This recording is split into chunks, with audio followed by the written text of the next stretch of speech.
You probably need to see where you're going. Well, I don't want to just stare at it. I just figured you read the whole article.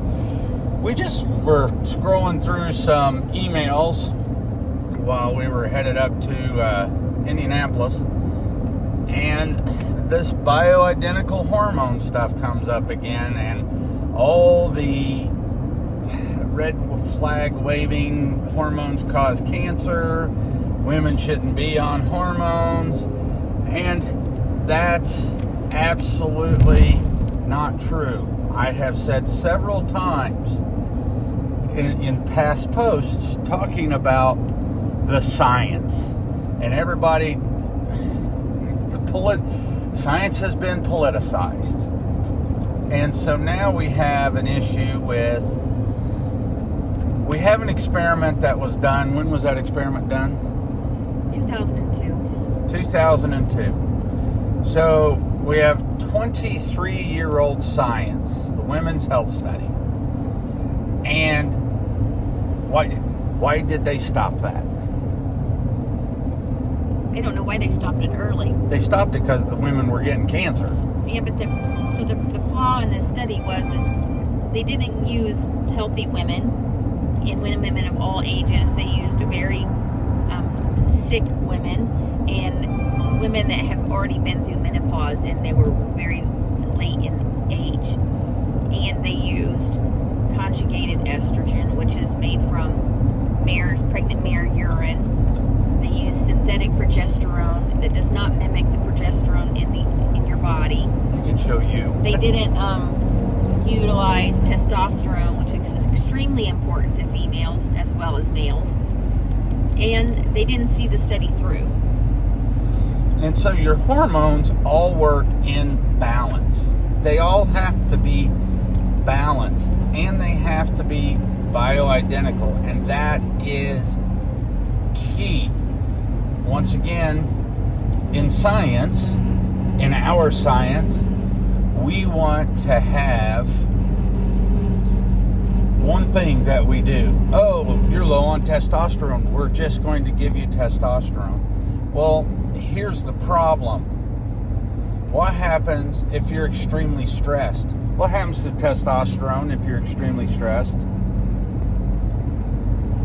Your testosterone will tank.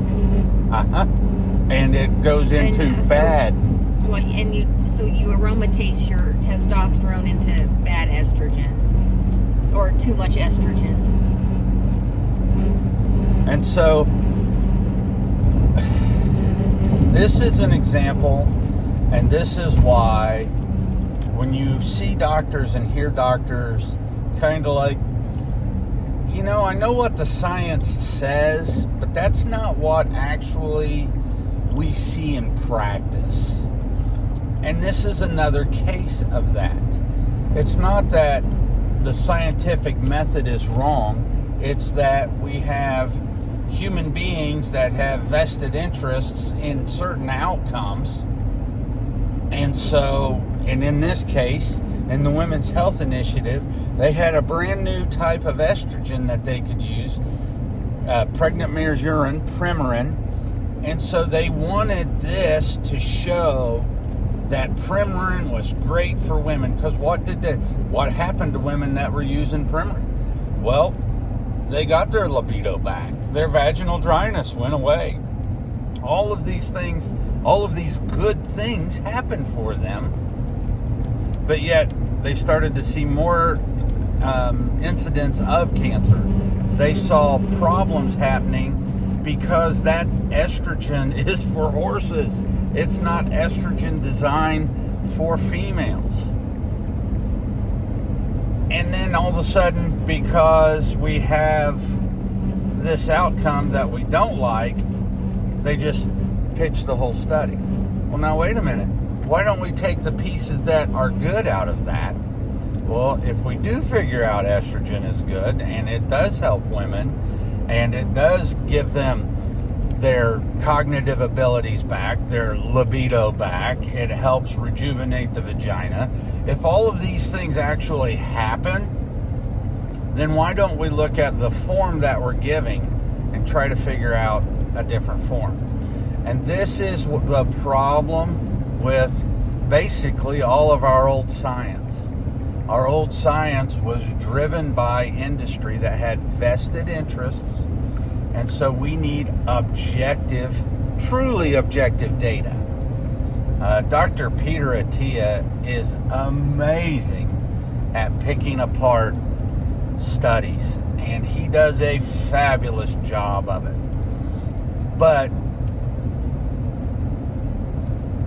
hormones, especially in a healthy female, if you are a sick female and you have if you're a female that lives on the standard American diet, you drink alcohol, you don't sleep, you smoke, all of this stuff, what happens? Your body doesn't have the components, the quality ingredients that it needs to make your hormones the highest quality possible. And so then you're going to have bad outcomes.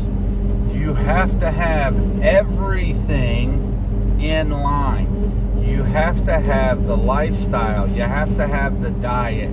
You have to have the exercise. You have to have the sleep. You have to have all of these things so that your body can do what it needs and is designed to do. So don't be afraid of hormones. Do get yourself checked out to make sure that you are as healthy as you can be, and then you start to attack the weak links in your health, optimizing them. Well, that's about all I have for today. You want to add to that? I mean, you actually went through the study for the umpteenth thousandth time. What would you add to that? So also, I don't like to be on it. You want transdermals and things that you can put on your skin are better than orals. They're better than orals? If you're going to do a synthetic estrogen, but we don't use synthetics. We use bioidenticals or phytonutrients. They come from plants, and ours can be taken orally or put on the skin. And if you're going to do hormones, you need to make sure you optimize all of them. So you get your pregnenolone, you get your progesterone, you get your DHEA, which is your testosterones, and you only take the dose that makes you feel your best. So you're not under-delivering or over-delivering. And just make sure that you can titrate it to you. Perfect. Have a great day.